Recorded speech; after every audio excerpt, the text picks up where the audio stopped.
Did you catch that slurping? Very rude, I know. Daily Scare Share. Sharon Horne-Ellstrom here, but you can call me Pajama Grandma. In case you haven't met yet, go and put hashtag pajama in the comments below so I know it's the first time you're being exposed to the Pajama Grandma. Today is day 373 of the Daily Scare Share, where we do one thing a day that stretches our comfort zone and busts us out of the box that we've been living in. Well, some of us have been living in for a long, long time. It's called a rut. R-U-T. Rut. Not the things that deer do in the fall, but a grave with the ends kicked out. So, my daughter challenged me beginning of last year to do one thing a day that scared me or got me out of my comfort zone, to get me out of the rut that I was living in. And so every day I've been doing that, and I'm not done with the book yet, so I'm going to finish off the book.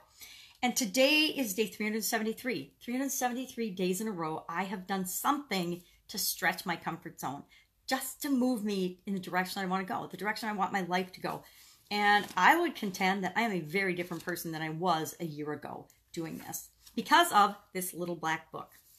Well, today it says, it's what I call the dreaded blank line days, the days that I actually would dread in the beginning because I'd come up on a blank line. It would say something like today and then have a bunch of blank lines.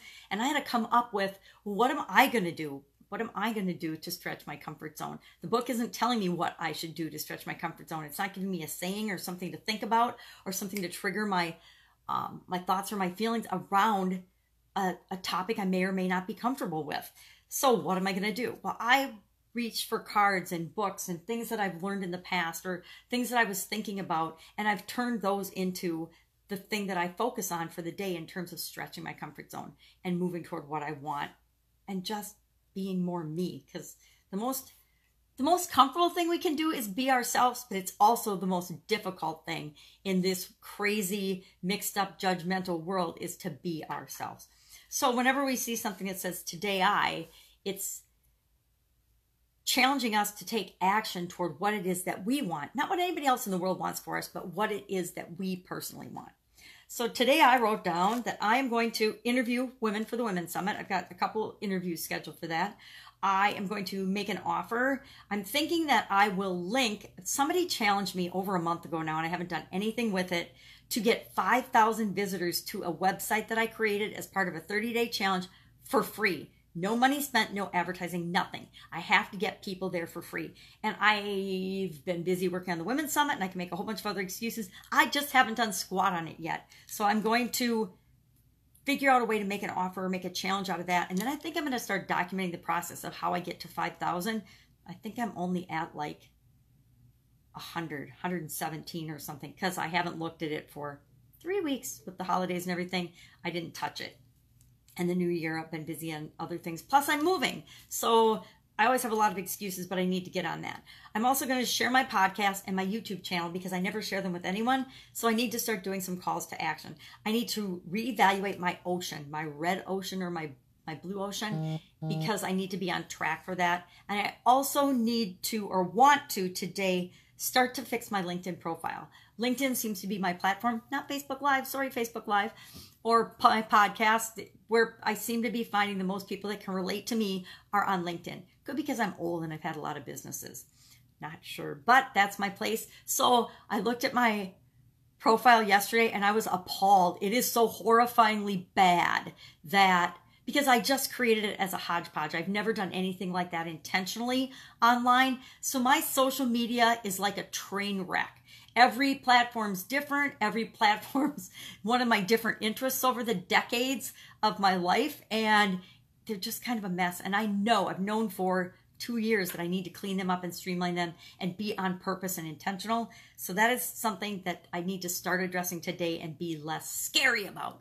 So what can you do today to move you toward what it is that you want, to stretch your comfort zone just a teeny tiny bit? It only takes a little bit every day to make a huge impact on your life. Think about habits and how easy bad habits are to form, and how easy bad habits are to form and how hard good habits are to form versus how easy bad habits are to not, how easy good habits are to break, but I'm messing this up. Bad habits are really hard to give up and break. Think of smoking cigarettes. Now, I've never been a smoker, but I'm around smokers and I know some smokers and I know how hard it is to give up that habit. But it was really easy to start smoking and create that habit because it's addictive. Same with eating sugar, eating right, taking care of ourselves, exercising. Good habits, hard to form, easy to break. Bad habits, easy to form, hard to break. So maybe today you're going to address one of your habits, or maybe you're going to start a new habit. Maybe you're going to decide, hey, every day for the next week, I am going to go to bed thinking of something I'm grateful for. Or every morning when I wake up, I am going to pick a word or something that makes me feel happy. Lots of people. I did that for a couple of years. I would pick a daily word, and it might just be a word to expand my vocabulary. It might just be a word for the fun of it. It might just be the first word that popped into my head. It was whatever I wanted to do with a word, but I did that because it gave me something to put my attention on that could distract me when other crap was going on in my life that I didn't want to be distracted by, if that makes sense. So go out, make it a fantastic day. I will, of course, be with you tomorrow for another daily scare share because we're not done yet. I think we've got at least like 30 more days to go. So you are going to see my mug for at least 30 more days. Bye. Take care.